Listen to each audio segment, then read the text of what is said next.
મિત્ર તરફથી આ વિડીયો સવારે મળ્યો અને એ વિડીયો જોતા મને એવું લાગી રહ્યું છે કે આ વિડીયોની અંદર જે વ્યક્તિ જે પોતાને ભુવા તરીકે દર્શાવી રહ્યા છે એ પોતે એક નોર્મલ કપડાની અંદર લગભગ રાત્રિના સમયે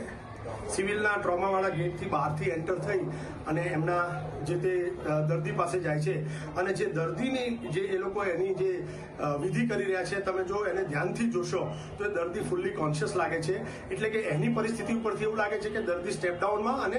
ઇમ્પ્રૂવ પરિસ્થિતિની અંદર આવી ગયું હશે સારવાર દરમિયાન. અને આની આખી જે ક્રેડિટ જે અત્યારે એવું કહી રહેવામાં આવ્યું છે કે ભુવાજીએ જે વિધિ કરી એના થકી એ સ્વસ્થ થયો, તો એ વાત સંપૂર્ણપણે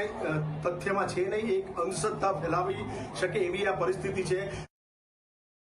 દરેક લોકોએ એવું જાણવું જોઈએ કે જે કોઈ બી વ્યક્તિ જ્યારે સિરિયસ થઈ અને આઈસીયુમાં કે કોઈ પણ રીતે સારવાર માટે આવે છે ત્યારે એની જે પરિસ્થિતિ સારી થાય છે ડોક્ટરની સારવારથી થાય છે, નહીં કે આવી માત્ર કંઈ વિધિ કરવાથી થાય છે. એટલે કે